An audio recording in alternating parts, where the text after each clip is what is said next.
එයා දර්ශනයි නම් බාත්රූම් එකේනේ ආපු ගමන් මම මේ ඉස්සරහ අර ගෙදරට පොඩ්ඩක් ගියා බලන්න මොකද කියලා. ඔව් මෙහෙම කරා දර්ශනට. පොලිසිය මහත්තයා පොඩ්ඩක් එන්නලු. ඔව්. පොඩ්ඩක් එන්නකෝ පොලිසියට. ඇවිල්ලා. ඇවිල්ලා සර් එක පොඩ්ඩක් කතා කරා. හා. මෙයාට ප්‍රශ්නයක් වෙන එකක් නෑ නේද? නෑ ඒක තමයි කොහොම හරි මේක කොට දාගන්න බලන්නේ. එන්නකෝ යා. දර්ශනත් එක්ක එනවද? දැන් හෙලෝ. එයාට අමාරුයි ඉස්පිරිතාලෙත් යන්න කියලා බැලුවේ බෙහෙත් ටිකක් අරගෙන තුවාල වලට බෙහෙත් ටිකකුත් දාගෙන ගෙදර එන්න. නැත්තම් බෙහෙත් ටිකක් දාන් එන ගමන් එන්නද ඩිස්පැන්සරියේ? මේ කොහොමද ෆෝන් එක ඕෆ් කරන්න එපා හොඳද?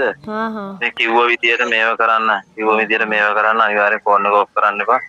මේ සර් පොඩ කතා කරන්න ඕනේ කියලා කිව්වා. බෙහෙත් දාන් එනවද?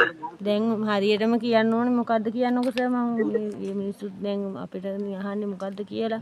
දැන් වාද්දුවේ පොලිසියේ විස්තරය ගැන කියලා ඇහුවට පස්සේ නෑ ඒක මොකුත් නෑ. ඔයාලා ගොඩින් කොහොමද සෙටල් වුණානේ? ඕක ප්‍රශ්නේ ඇක්සිඩන්ට් එකනේ. හරි ඒක සෙටල් වුණා ඒක ඉවරයිනේ. ඔයාලා මෙහෙම කියන්නේ එතන මෙහෙම ඇක්සිඩන්ට් එක.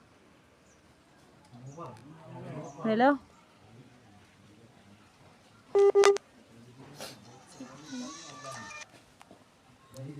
හෙලෝ.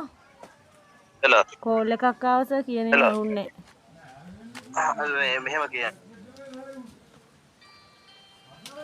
මහත්තයා නේ වලේ.